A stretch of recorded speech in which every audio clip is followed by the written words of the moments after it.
Alors la microcrèche, c'est une structure d'accueil de jeunes enfants âgés entre 2 mois et demi et l'entrée en école maternelle.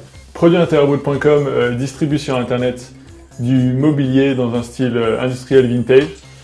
Ce qu'on vend, c'est un instrument de mesure qui permet de vous dire rapidement le milieu gazeux dans lequel vous vivez. Moi je suis parti au Brésil pendant 1 an à Sao Paulo et c'est là que j'ai découvert l'eau de coco. On va faire comme Tropicana avec le jus d'orange, on va le pasteuriser 4 secondes et le mettre en pack. Beanhouse sont des bars à beauté qui sont très design, très cosy. À 6h du matin, on était à 1 heure de Lyon en train de conduire une camionnette dans le verglas et sous la neige pour aller chercher nos sièges parce qu'on n'avait pas de siège. On a démarré sans eau, sans chauffage, avec la moitié de nos outils qui n'étaient pas là. Le meuble, c'est un achat plaisir. On voulait de belles photos, de belles images. On voulait trouver la qualité des matériaux sur Internet. Il ne faut pas perdre de temps et il faut vraiment avancer vite pour récupérer un maximum de parts de marché. On s'est dit, il y a quelque chose à faire, il y a une organisation à monter, donc voilà, lançons-nous. On a vu la concurrence arriver et donc on s'est beaucoup remis en question. On s'est dit, bon, comment on va faire pour résister face à Coca et Pepsi qui arrivent avec des millions de dollars de communication, qui a des gros chèques à faire aux acheteurs de la grande distribution.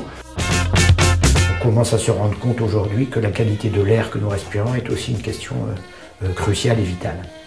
Et donc en fait Blue réussit à relier à la fois une détectivité très grande et la possibilité de mesurer un nombre de gaz important. L'appareil fonctionne, il faut le vendre.